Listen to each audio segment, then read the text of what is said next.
వాగర్థావివ సంపృక్తౌ వాగర్థ ప్రతిపత్తయే జగతః పితరౌ వందే పార్వతీ పరమేశ్వరౌ గురవే సర్వలోకానాం భిషజే భవరోగిణాం నిధయే సర్వవిద్యానాం దక్షిణామూర్తయే నమః. నారాయణ సమారంభాం వ్యాసశంకరమధ్యమాం అస్మదాచార్యపర్యంతాం వందే గురుపరంపరాం. వామే భూమిసుతా పురశ్చ హనుమాన్ పశ్చాత్ సుమిత్రాసుతః శత్రుఘ్నో భరతశ్చ పార్శ్వదళయోః వాయువాదికోణేషు చ సుగ్రీవశ్చ విభీషణశ్చ యువరాట్ తారాసుతో జాంబవాన్ మధ్యే నీలసరోజకోమలరుచిం రామం భజే శ్యామలం.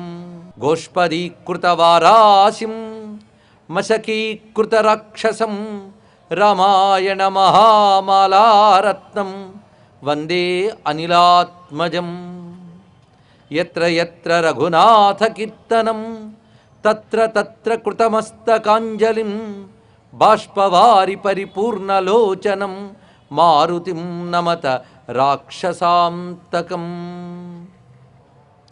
దూరీకృత సీతార్తి ప్రకటీకృత రామవైభవస్ఫూర్తి దారిత దశముఖకీర్తి పురతో మమ భాతు హనుమతో మూర్తి. జాంబవత్ సుగ్రీవ హనుమత్ సీతాలక్ష్మణ భరత శత్రుఘ్న పరివార సమేత శ్రీ రామచంద్ర పరబ్రహ్మణే నమో నమః. శ్రీ హనుమతే నమః. నమో మహద్భ్యో ఋషిభ్యో గురుభ్యో నమః. హనుమదారాధన దీనికి ఆధార గ్రంథాలుగా ఎంచుకున్నవి మంత్రశాస్త్ర గ్రంథములు అగస్త్య సంహిత, శౌనక సంహిత, పరాశర సంహిత మొదలైన సంహితా గ్రంథములు.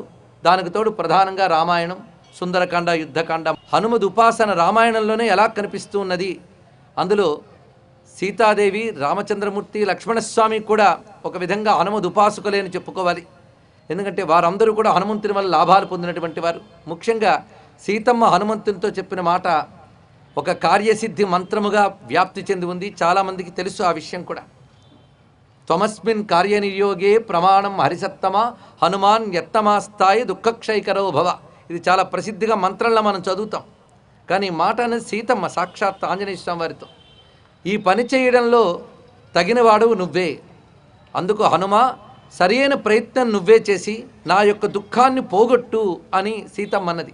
ఇది సీతమ్మ అన్నదేని మర్చిపోతే ఎవరు పఠిస్తే వారే హనుమంతుని అడిగినట్టు కనిపిస్తుంది. అందుకే ఇది కార్యసిద్ధిగల హనుమన్ మంత్రంగా వ్యాప్తి చెందించారు. ఇలా మనకి మొత్తంగా సుందరకాండలో ప్రతి శ్లోకం ఒక మంత్రంగా కనిపిస్తున్నది. అంతేకాదు చెట్టు చివరికి హనుమ ఒక మాట చెప్తాడు సీతమ్మతో. క్షిప్ర అనే శబ్దం అనేక వాళ్ళు ఆంజనేయ స్వామి ప్రయోగిస్తారు సీతమ్మ వద్ద. అతి తొందరలో నువ్వు రామచంద్రమూర్తిని చూస్తావు, అతి తొందరలో నేను వెళ్ళడం ఆలస్యం రామచంద్రమూర్తి వస్తాడు అంటూ ప్రత్యేకంగా నివృత్త వనవాసంచ త్వయా సార్ధమరిందమం అంటే నివృత్త వనవాసం, వనవాసాన్ని పూర్తి చేసుకుని అరిందముడు అంటే శత్రునాశకుడైన రామచంద్రమూర్తి త్వయా సార్ధం నీతో కలిసి అభిషిక్తం అయోధ్యాయాం క్షిప్రం ద్రక్షసి రాఘవం. ఈ క్షిప్రం ద్రక్షసి రాఘవం ఇంచుమించు సుందరకాండలో చివరి మాట. కానీ అప్పటికే చాలా మార్లు చెప్తాడు, అనేక మార్లు ఆంజనేయ స్వామి. క్షిప్రమేష్యతి రాఘవ ఒక చోట, ఇంకో చోట క్షిప్రం ద్రక్షసి రాఘవం. ఈ క్షిప్ర అంటే అతి తొందరగా, శీఘ్రముగా రామచంద్రమూర్తిని, అభిషిక్తుడైన రామచంద్రమూర్తిని చూస్తాము అనే మాటలో చెప్పడంలో హనుమంతుడి యొక్క క్షిప్రానుగ్రహ లక్షణం మనకి కనబడుతున్నది. ఇక ఆంజనేయ మూర్తుల్లో పంచముఖాంజనేయ మూర్తిని ధ్యానం చేసుకుందాం. హనుమద్ ఉపాసనలో పంచముఖాంజనేయం విశేషంగా చెప్పబడుతూ ఉన్నది. ఈ పంచముఖాంజనేయ తత్వం నిజానికి రామాయణంలో ఒక మూర్తిగా కనబడదు, కానీ తత్వంగా మాత్రం కనబడుతుంది. దాని ఉపాసనలో మూర్తిగా చూపిస్తాడు సంహితా గ్రంథాలు. అంటే ఇక్కడ మనం రామాయణంలో హనుమంతుడు, మంత్రశాస్త్రంలో హనుమంతుడు అని రెండు కోణాల్లో విభజన చేసుకుని చూడాలి. ఇక్కడ రామాయణంలో హనుమంతుడు అంటే అందరికీ కనబడే ఒక పాత్ర. దేవత అందరికీ కనబడి తిరిగేటప్పుడు తన యొక్క దివ్యత్వాన్ని అంత తేలిగ్గా చూపించదు. తన దివ్యమూర్తుల్ని మాత్రం ఉపాసకుడికే దర్శనమిస్తుంది. అది సిద్ధి పొందిన ఉపాసకుడికి, నిష్కామ భక్తుడైన వాడికే దేవతామూర్తి దర్శనమవుతుంది. మరి రాముడు, సీతమ్మ, హనుమంతుడు కూడా రామాయణ కాలంలో దేవతామూర్తులుగా సంచరించారా అంటే మానవమూర్తులుగానే సంచరించారు. మరి దేవతామూర్తులు ఎక్కడ దాచిపెట్టి వచ్చారా? లేదు, వాళ్ళల్లోనే అంతర్లీనంగా ఉన్నాయి దేవతామూర్తులు. అందుకు ఒకవైపు మంత్రశాస్త్రాన్ని దగ్గర పెట్టుకుని దాని సాయంతో రామాయణం మనం పరిశీలించినట్లయితే అక్కడ మంత్రముల్లో చెప్పబడ్డ మూర్తుల్ని లీలల్లో చూపించారు. ఇది అన్వయం. అందుకు ఒక్కొక్క లీలలో ఒక్కొక్క మంత్రమూర్తి కనబడుతుంది. ఉదాహరణకు ఆపదుద్ధారక హనుమన్ మంత్రమూర్తి అనే స్వరూపము సీతమ్మని దుఃఖం నుంచి బయటపెట్టినప్పుడు అలాంటి సమయాల్లో గోచరిస్తుంది. ఇంకా విశేషంగా సంకటమోచన వన హనుమన్ మంత్రం ఒకటి ఉంది. అంటే తోటల్ని కాపాడే హనుమన్ మంత్రం ఒకటి ఉన్నది, అదొక విశేషం. అయితే అలాంటి స్వరూపాన్ని కానీ ధ్యానం చేస్తే సస్యములు, తోటలు ఇవన్నీ కాపాడబడతాయట. ఈ మూర్తిని రామాయణంలో ఎక్కడ చూపిస్తారంటే అశోకవనంలోకి హనుమంతుడు ప్రవేశించిన వెంటనే వనమంతా ఆనందించిందని ఒక మాట అంటాడు వాల్మీకి. వసంతమివ మేనిరే అని ఒక మాట చెప్తాడు ఇక్కడ. హనుమంతుడిని చూసి ఆ తోట ఎలా ఆనందించిందంటే వసంతాన్ని చూసినప్పుడు ఎలా ఆనందించిందో హనుమంతుడిని చూసినప్పుడు అలా ఆనందించింది అన్నాడు ఇక్కడ. ఈ మాట చెప్పడంలో ఔచిత్యాన్ని మనం పరిశీలించాలి. తోటకి వసంతం అంటే చాలా ఇష్టం. ఎందుకంటే వసంతం రాగానే కొత్త చిగురు తొడుగుతాయి, కుసుమిస్తాయి, ఒక శోభ వస్తుంది. అందుకే తోట ఎదురు చూసే దేనికోసం? వసంతం కోసం ఎదురు చూస్తుంది. ఆ వసంతం వచ్చినప్పుడు వనానికి ఎంత ఆనందం కలిగిందో హనుమంతుడు వచ్చినప్పుడు ఆ వనానికి అంత ఆనందం కలిగింది. అంటే హనుమంతుడిని చూసింది కేవలం మానవులో సీతమ్మో కాదు, వనం కూడా హనుమంతుడి కోసం ఎదురు చూస్తోంది. హనుమంతుడిని చూడగానే వనం కూడా స్పందించింది. అంటే వృక్షాలు కూడా హనుమద్ రూపాన్ని చూసి స్పందించాయి ఇక్కడ. అందుకే విశ్వనాథ వారు ఇక్కడ అశోకవనంలోకి వెళుతున్న ఆంజనేయ స్వామిని చాలా అద్భుతంగా వర్ణిస్తారు. అది సరిగ్గా మార్గశిర మాసం త్రయోదశి తెల్లవారుజాము వేళ. మార్గశిర మాసం అంటేనే కొంత చలి ఉంటుంది, అందులో తెల్లవారుజాము. మరొక వైపు సముద్ర తీరం లంక. అందుకే కడలులందున గాలులు కదలి వచ్చి గాలులందున శైత్యము కందళించి ఇందు రోచిస్తరంగము లివతలించి కపియు తన ఉత్తరీయంబు కప్పికొనియే అని వర్ణించారు ఇక్కడ విశ్వనాథ వారు. ఈ రూపం ధ్యానించేటప్పుడు తోక పైకుండడమే కాకుండా స్వామి కూడా నమస్కార భంగిమలో ఉంటాడు. ఈ నమస్కార భంగిమలో ఉన్నటువంటి స్వామివారిని మనం దాసాంజనేయాన్ని కూడా వ్యవహరిస్తూ ఉంటాం. అయితే అశోకవనంలోకి వెళుతున్నప్పుడు ఆంజనేయ స్వామి వారు నమస్కార ముద్రలో వెళ్ళేట. ఎవరిని నమస్కరిస్తున్నాడు ఆ సమయంలో? ఆయన నమోస్తు రామాయ సలక్ష్మణాయ దేవ్యై చ తస్యై జనకాత్మజాయై నమోస్తు రుద్రేంద్ర యమానిలేభ్యో నమోస్తు చంద్రార్కమరుద్గణేభ్య. ఆ శ్లోకం చదువుతున్నప్పుడు నమోస్తు రామాయ అనుకుంటూ వెళ్తున్నాడు. అందుకే చేతులు నమస్కార భంగిమలు ఉన్నాయి. పైన తోక ఏమో అలా మడచిపెట్టబడి ఉన్నది, ఉత్తరీయం కప్పుకుని ఉన్నాడు. అందుకే చిక్కనగు తోక పైకెత్తి చివర మడచి శిరసు పైన పతాకగా చెంగలింప. ఆ తోక ఎలా ఉందంటే ఒక జెండాలో ఉందిట. ఆ వెళుతున్న స్వామి ఆపదుద్ధారకుడు. ఎందుకంటే ఆ లోపల శోకంతో ఉన్న సీతమ్మని ఓదార్చడానికి వెళ్ళబోతున్నాడు, సాంత్వనమూర్తి ఆయన. అందుకే అలా వెళుతున్న స్వరూపం చూసి పంచభూత మనోహర ప్రతిపుడగుచు అన్నారు ఇక్కడ విశ్వనాథ వారు. గొప్ప విశేషాన్ని, పంచభూతాలకి మనోహరుడుగా కనిపిస్తున్నట్ట. అంటే ఆయన వెళుతున్నప్పుడు అక్కడున్న గాలి, నేల, అగ్ని, వాయువు, ఆకాశము అన్నీ కూడా ఆనందిస్తున్నాయి స్వామి వెళుతూ ఉంటాయి. అందుకే అక్కడ వాల్మీకి చెప్పిన వసంతమివ మేనిరే, ఇక్కడ పంచభూత మనోహర ప్రతిభుడు. ఈ రెండు శబ్దాలని మనం అన్వయం చేసుకున్నట్లయితే ఇది వనరక్షక హనుమన్ మంత్రమూర్తిని కూడా చెప్తున్నది. ఇలా మంత్రశాస్త్రంలో పలు రూపాలను మనం భావన చేయవచ్చు. ఇప్పుడు పంచముఖాంజనేయ మూర్తిని మనం ప్రస్తావన చేస్తే రామాయణంలో పంచముఖాంజనేయుడు ఎక్కడున్నాడు? కథా ప్రకారంగా చూస్తే ఫలానా చోటున్నాడని చెప్పలేం, కానీ లేడని చెప్పలేం. ఆంజనేయ స్వామి సముద్ర లంఘనం చేయడానికి ఒక్కసారి ఎదుగుతాడు ఆయన. ఆకాశ పర్యంత సంవర్ధి, ఆకాశం అంటుకునేటట్టు తన స్వరూపాన్ని పెంచినప్పుడు క్రింద ఉన్న వానరులందరికీ కూడా ఆ ముఖం స్పష్టంగా కనిపించట్లేదు. ఎందుకంటే అంత పైకి ప్రకాశిస్తున్నాడు. ఆ ముఖమే సూర్య తేజస్సులాగా దీదీప్యమానంగా ఉన్నది. ఇంకా చుట్టూ ఏ ఏ ముఖాలు ఉన్నాయో వీళ్ళకి కనబడలేదు, కానీ దేవతలకు మాత్రం గోటీశ్వరు సముద్ర లంఘనం చేయడానికి ఒక్కసారి ఎదుగుతాడు ఆయన. ఆకాశ పర్యంత సంవర్ధి, ఆకాశం అంటుకునేటట్టు తన స్వరూపాన్ని పెంచినప్పుడు క్రింద ఉన్న వానరులందరికీ కూడా ఆ ముఖం స్పష్టంగా కనిపించట్లేదు. ఎందుకంటే అంత పైకి ప్రకాశిస్తున్నాడు. ఆ ముఖమే సూర్య తేజస్సులాగా దీదీప్యమానంగా ఉన్నది. ఇంకా చుట్టూ ఏ ఏ ముఖాలు ఉన్నాయో వీళ్ళకి కనబడలేదు, కానీ దేవతలకు మాత్రం గోచరించింది. ఆ పైన ఉన్న దేవతలు, ఋషులు దర్శిస్తున్నారట. వాళ్ళకి ఎలా గోచరించింది అంటే మంగళ రూప అయ్య హరి మర్కట మర్కట పంచవక్త్ర ఖట్వాంగ మహాశిఖేట కుదరామృత కుంభ శృణి ప్రదీపితోత్తుంగ కరాంబుజాత నవతోయదమూర్తి త్రిపంచ నేత్ర సర్పాంగద కంఠహార కరుణాంబుధి నన్ కృపజూడు మారుతి అంటారు ఇక్కడ. విశ్వనాథ వారు కల్పవృక్షంలో వస్తున్నది. ఇందులో మంత్ర అక్షరములన్నీ నిక్షిప్తం చేశాడు ఆయన. ఈ రచించింది దేనివల్ల రచించగలిగాడంటే ఆయన రామమంత్రం కొన్ని కోట్లు చేశాడు. అంతే సంఖ్యలో ఆపదుద్ధారక హనుమన్ మంత్రమూర్తిని ఉపాసన చేసి సిద్ధి పొందాడు ఆయన. అందుకే ఈ రహస్యాన్ని చెప్పగలిగాడు. ఈ శ్లోకాన్ని మంగళ రూప అని ప్రారంభించడంలో, హరిమర్కట మర్కట అని చెప్పడంలో మంత్రాక్షరములన్నీ ఉన్నాయి. మంత్రోపదేశం లేకపోయినా ఈ శ్లోకం చదువుకున్న మంత్రం కింద లెక్క. అక్కడ ఆయన పంచాస్యుడుగా అంటే 5 వదనములు కలవాడిగా దేవతలకి దర్శనమిచ్చేట. అందుకు మంత్రమూర్తి దేవతలకి ఋషులకి కనబడుతుంది, సామాన్యులకు మాత్రం వానరుల్లాగే తిరుగుతున్నాడు. మళ్ళీ సీతమ్మ దగ్గర ఆయన తన ఉజ్వల రూపాన్ని ప్రకాశింపజేస్తాడు. అప్పుడు 5 ముఖాల వాడా అంటే స్పష్టంగా వాల్మీకి రాయలేదు, కాదని రాయలేదు. కానీ పరాశర సంహితలో మాత్రం సీతమ్మ దర్శనం చేసినది పంచముఖాంజనేయ మూర్తిని అని స్పష్టంగా రచించారు. ఇప్పుడు ఆ సంహితా వాక్యాల్లో వెళ్ళి మనం కూడా పంచముఖాంజనేయుని ఒక్కసారి పరిశీలనగా చూద్దాం. ఆ స్వామి స్వరూపం ఎలా ఉన్నదంటే, తత ప్రసన్నో హనుమాన్ శోభవద్ విశ్వరూపధృత్. అంతవరకు ప్రసన్నుడుగా ఉన్న ఆంజనేయ స్వామి వారు విశ్వరూపం ధరించాడా అన్నట్లుగా ఒక విరాన్మూర్తిగా, అద్భుతమూర్తిగా ప్రకాశిస్తూ గోచరించాడు.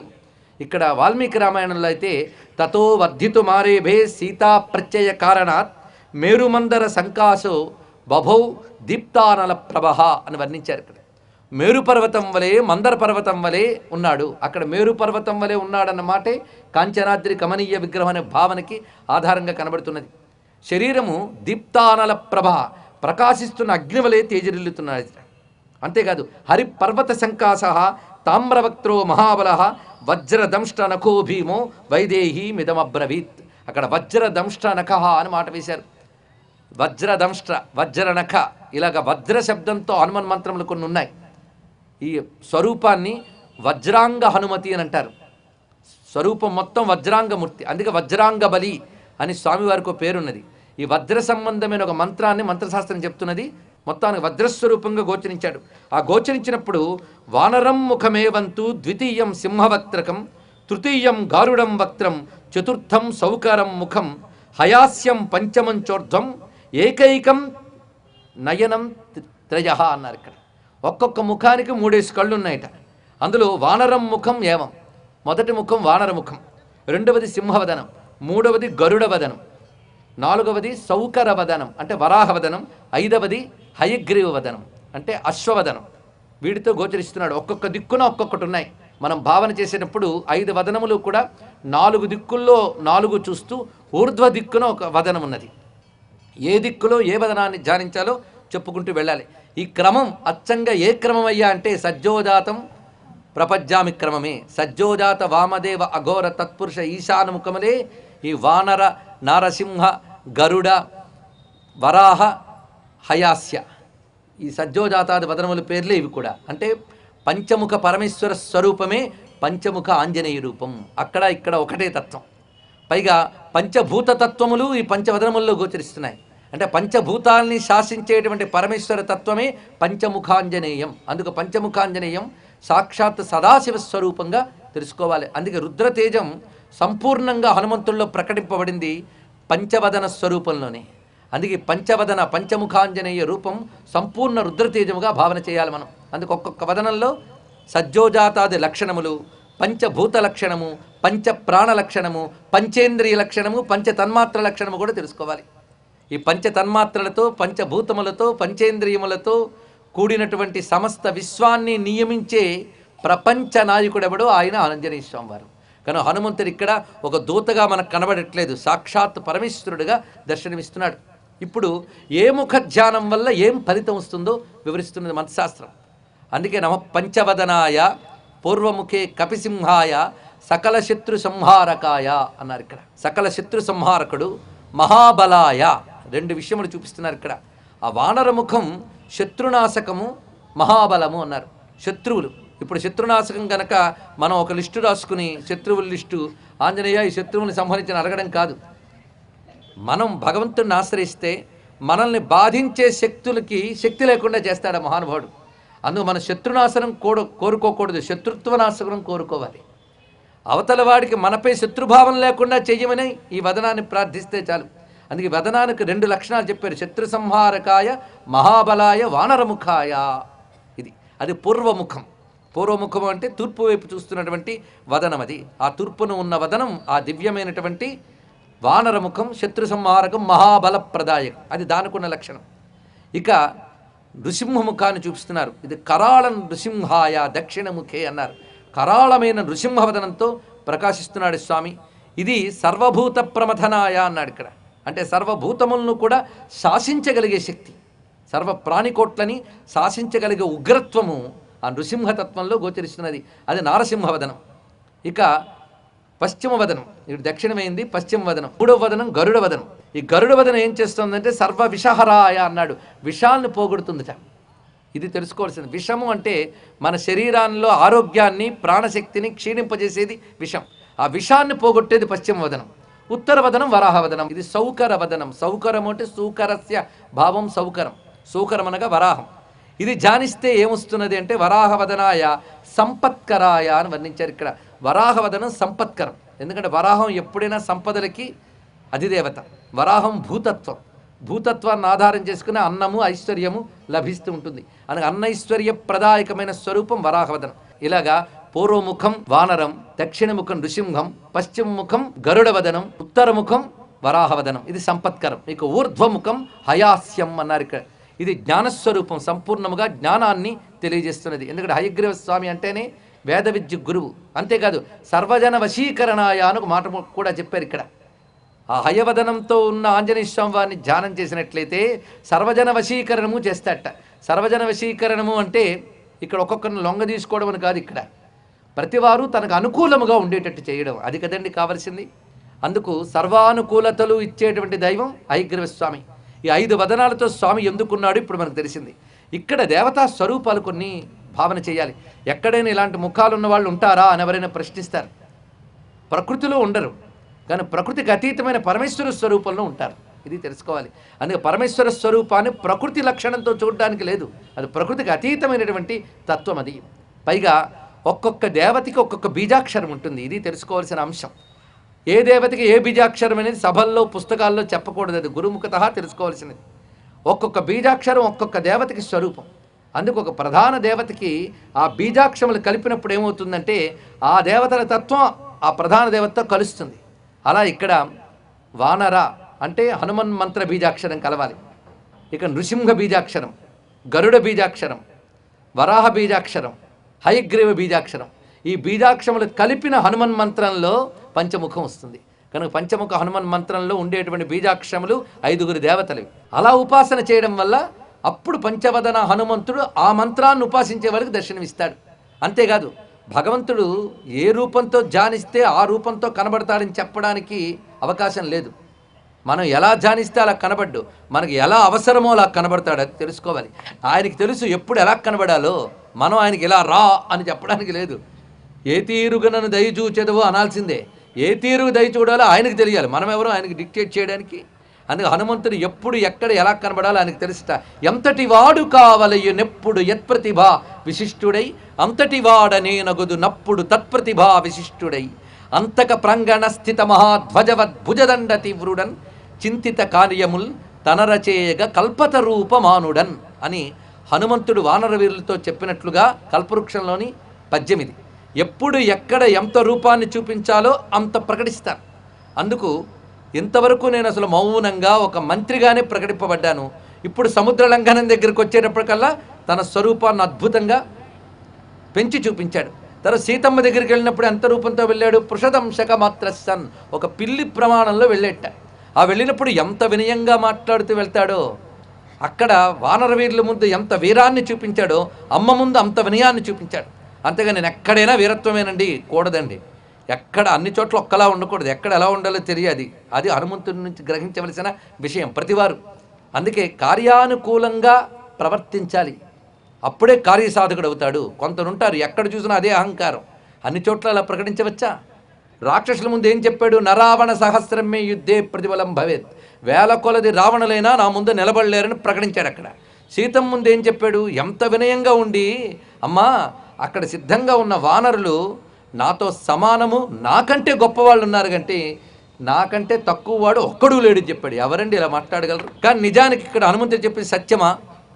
అలాగని అసత్యం ఆడతాడా? ఇది తెలుసుకోవాలి. ఇక్కడ సత్యాసత్యాల ప్రసక్తి కాదు, అలాగని తన గొప్ప చెప్పుకోవడం కూడా కాదు. అయ్యో ఇలాగంటే అమ్మ దగ్గర చులకనైపోతానే అని కూడా అనుకోలేదు. ఇక్కడ తాను చులకనవుతాడా గొప్ప అవుతాడో కాదు, అమ్మకి ధైర్యం కల్పించడం ఆయన యొక్క ఉద్దేశం. ఒక్క వానరుడే వచ్చి ఇంత పని చేశాడు, ఇంకా అక్కడ ఉన్న వాళ్ళు ఈయన కంటే గొప్ప వాళ్ళట, ఈయనతో సమానమైన వార్త అంటే ఎంతో గొప్ప సైన్యం సిద్ధంగా ఉంది, తప్పకుండా వారు విజయం సాధిస్తారని అమ్మకి ధైర్యం కలగాలి. అమ్మకి ధైర్యం కలగడం కోసం అలా మాట్లాడాడు.